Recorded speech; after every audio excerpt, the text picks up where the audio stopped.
Greetings and salutations, everyone. My name is Fire Mage, and welcome back to Rimworld Ascension Take 2, Episode 48. If you enjoy this episode, please remember to like and subscribe, and as always, mod list is down in the description. And with that, let's get on to the episode. Alright, well, picking up where we left off last time, what are my plans for today? Well, as we got to work on towards the end of the last episode, we are going to be continuing work on our new defensive emplacement, and once this is done, expanding it to include more barbed wire and whatnot.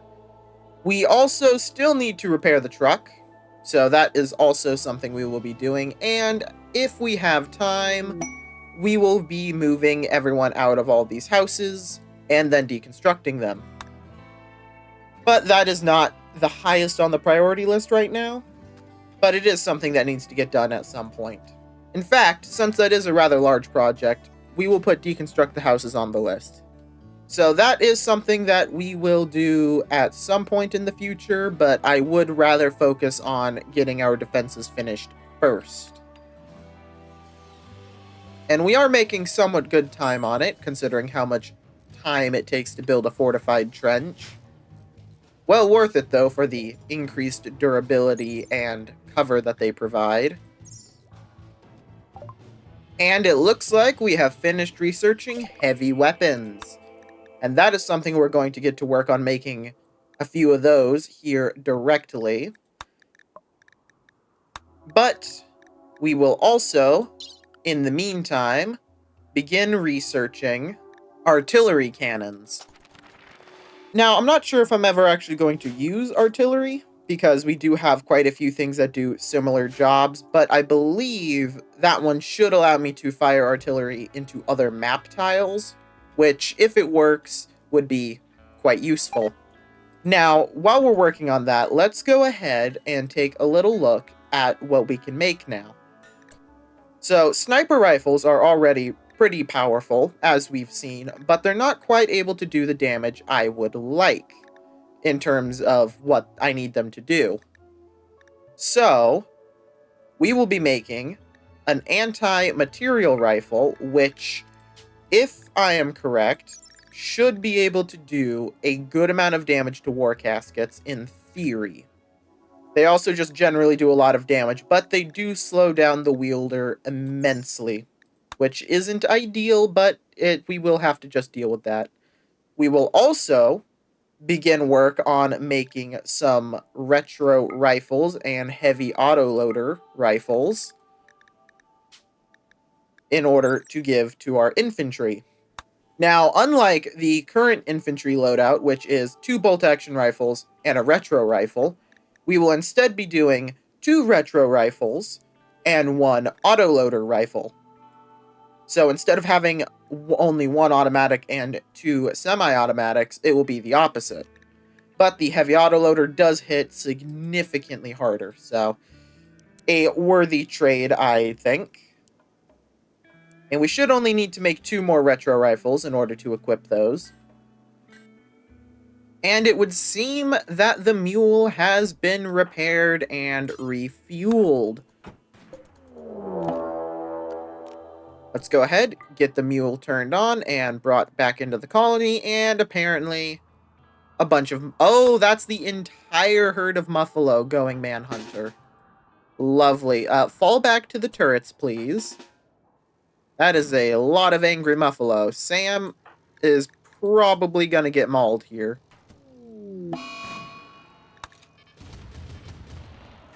Okay, turrets are engaging.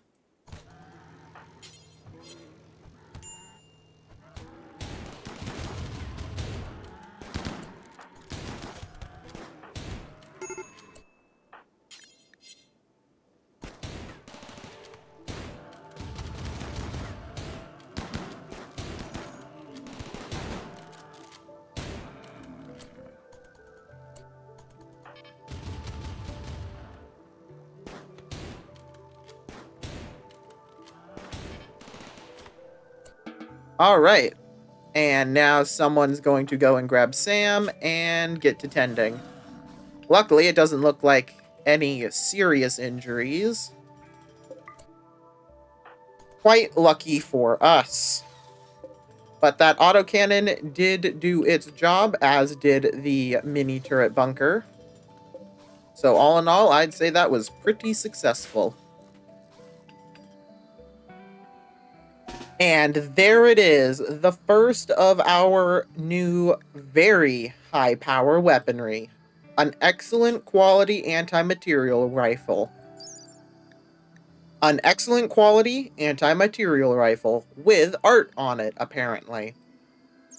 Very nice.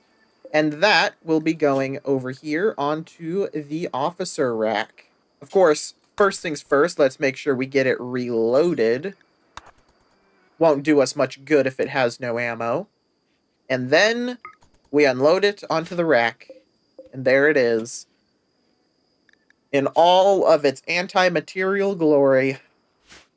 Hopefully that'll be useful against war caskets. It'll definitely be good against mechanoids. Not too sure about war caskets, but one can hope that it can punch through that armor. At the very least, hope it can damage them a little bit. But we'll just have to wait and see next time we get attacked by war caskets. And there we go. Artillery is researched. And that should allow us to fire artillery shells into other map tiles that are relatively close to us. Next up, we will be doing the long-range mineral scanner, because we need steel, and, well, we need a lot of it. So, if we can find more steel out in the world somewhere, I think that would be quite useful. Because just these double-barrel autocannons, I didn't actually check the resource costs when I was building them. Each double autocannon requires 530 steel. A basic turret bunker requires 150. And we need a lot of steel to do all that. And also we need steel to make the guns and the barbed wire and a lot of other things that I need to do. So we have our steel requirements really cut out for us. Alright, so I was looking around the world map here, looking to see if there's anything worth attacking, and I think we're going to dispatch a mission to attack the silver mining site owned by the fire home of Too Many Z's.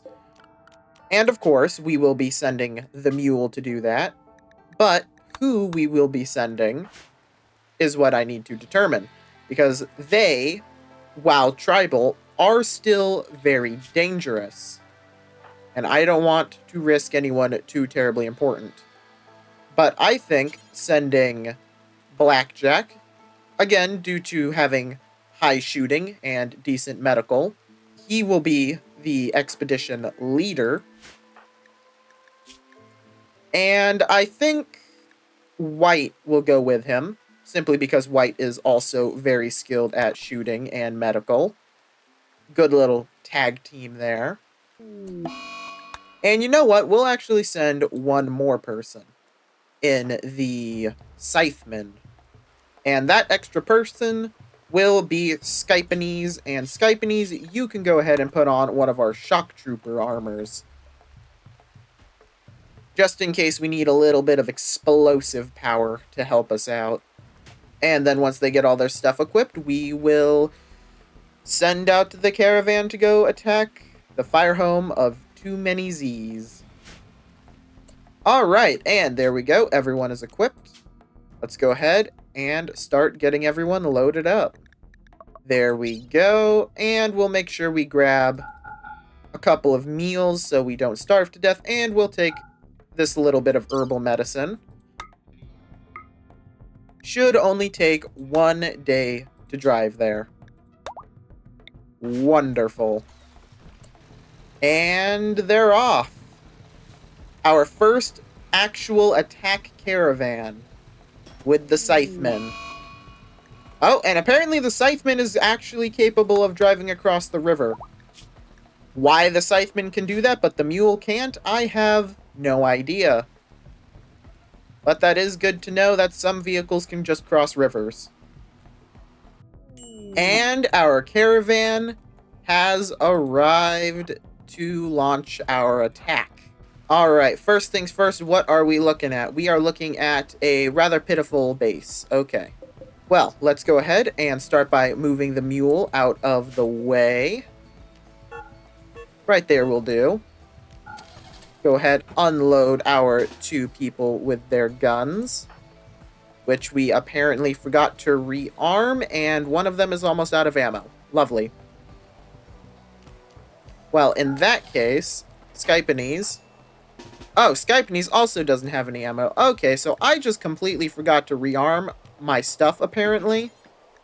Not ideal.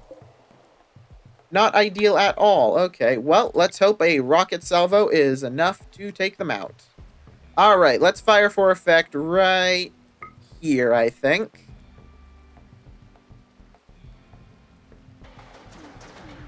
There's our first salvo. Alright, and we actually did manage to land a hit. Prepare to fire a second salvo right there.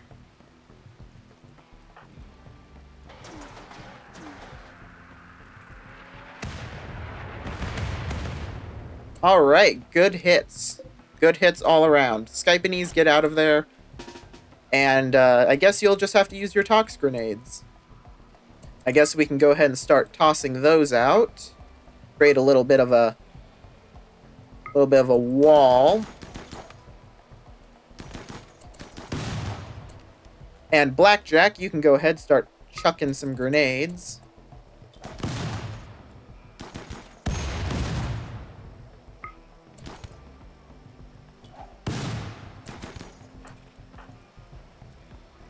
And I suppose Skypanese, you can just run up and start hitting them.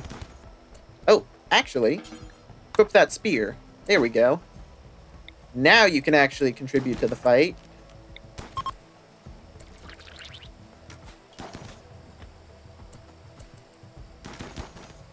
Just keep gunning them down.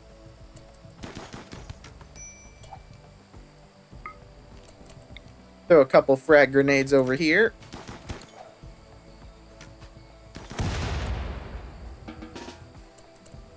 Alright, and it looks like we knocked down 2 of them. Very interesting. Unfortunately, both of them are unwaveringly loyal and so are not worth the effort to try to capture. And now we know, make sure that before we go, all the ammo is reloaded. Because that could have turned out significantly worse. Blackjack, go tend to Skypanese. White, go up here and see what our spoils of war are. Nothing in the first building but some beds. That is to be expected. Which means this is the one with the goodies in it. Indeed it is. And it looks like all we're really getting from this fight is money. Which isn't necessarily a bad thing. That is what we came here for, after all. And then make sure we take as much of the stuff that can make a profit as possible. Don't want to forget the money. And you know what? We'll also take all of this steel furniture. At the very least, we can deconstruct it. Get a little bit more steel that way. At least it'll give us something. And that is all we will be doing. Then we send that off back to the base. Oh, and it would seem that the collective form for our ideology has been made. And that means we can go ahead and toss that into our ideology room. And that should hopefully get rid of the debuff from that, which will be great. Considering that is a... I mean, it's only a -4 mood debuff, but still. Every little debuff we can get rid of is better. And there we go. Now we have that. Which should also make it easier to do some of our rituals and whatnot. And looks like the caravan has arrived intact. Wonderful. Let's go ahead, bring those back into the colony, and then unload all that silver. And while they are on their way, I have also begun planning the deconstruction of the first few houses. because it's about time we get around to doing that, since we are out of steel for the time being. Might as well get to work on clearing up some of the space that is currently being occupied. Oh, and apparently we just completely ruined our relations with the Pact of Verbonlia because one of their guys decided to run in front of my truck. And now they're hostile. Okay, seriously, move out of the way of my truck. Why would you just stand in front of it? Well, there goes our main allies. That is unfortunate. But we will win them back over by doing some gift giving, since apparently they are too stupid to not know to stand in front of a truck. But it seems like the Whitemire settlement is still our friend, because they have sent us a trading caravan who is a combat supplier. Very nice. I do like combat suppliers. Also, let's go ahead and make sure we reload those rifles, please. And it looks like the long-range mineral scanner is also finished. Next up, let's do tactical grenades. Probably won't use those too terribly often, but it'll be nice to have. Alright, let's see what this trader has to offer. First things first, they will give us medicine. Always willing to buy more of that.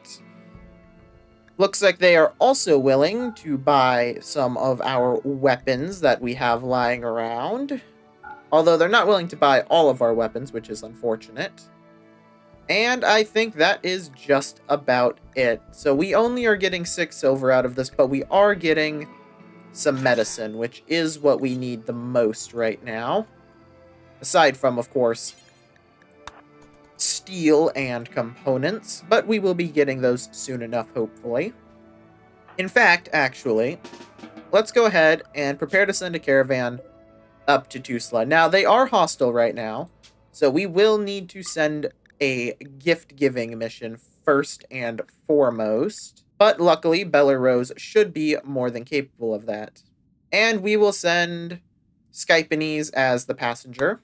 Now, in terms of items, we will, of course, be taking some stuff to give them as a gift. So we'll take the ambrosia, the jade. We will also bring them their dead, which should help with that, our money. And then we'll top off our trade caravan with sky steel. And hopefully that will be enough to win them over. And they're off to go and try to mend our relations with the Pact of Verbonlia. Because, quite frankly, they are our only allies in the region, and I would like to keep them that way. So, gotta go and give them back their dead, and give them some gifts, and hope they forgive us.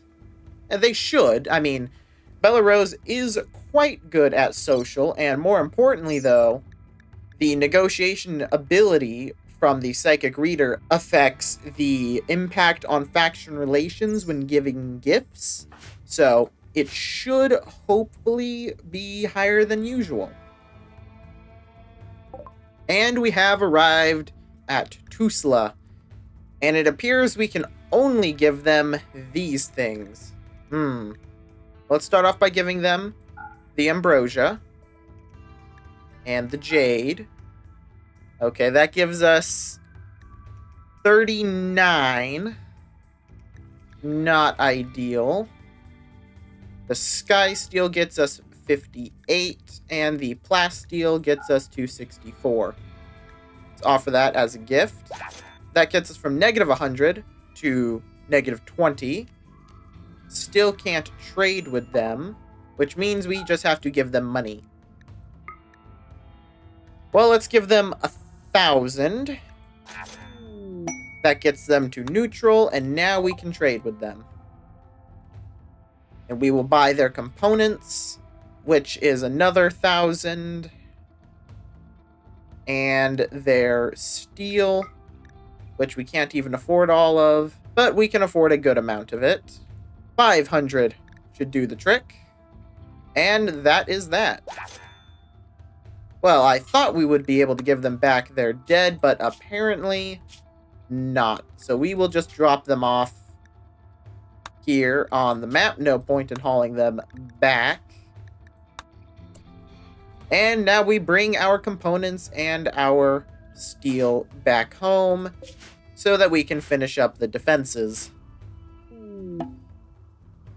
And they have returned successful. Let's go ahead, bring the mule back to the garage as usual. And hopefully it doesn't accidentally run over anyone this time or randomly decide that it doesn't want to hold its fuel. And there we go. The barbed wire for the trench network is finished. Now, technically, I could check off the overhauled defenses, as they have, in fact, been overhauled, but I still need to put more barbed wire spread out to help break up the enemy, so I will not be checking that off, but I will be leaving this episode off here, because we have made a lot of good progress. The new trench line is finished, the turrets are built, and the barbed wire is done. And other than that little mishap with our friends in Verbonlia, we are doing not too bad. And we did smooth it over pretty quickly, so all in all, not a bad thing. Now all we need to do is worry about getting more steel and components so we can keep working on our defenses and our new weaponry. But that will happen next episode. We also made some pretty good research progress, and as soon as we get the long-range mineral scanner, we should be able to alleviate our steel needs immensely. But with all that said and done, I will see you all in the next episode.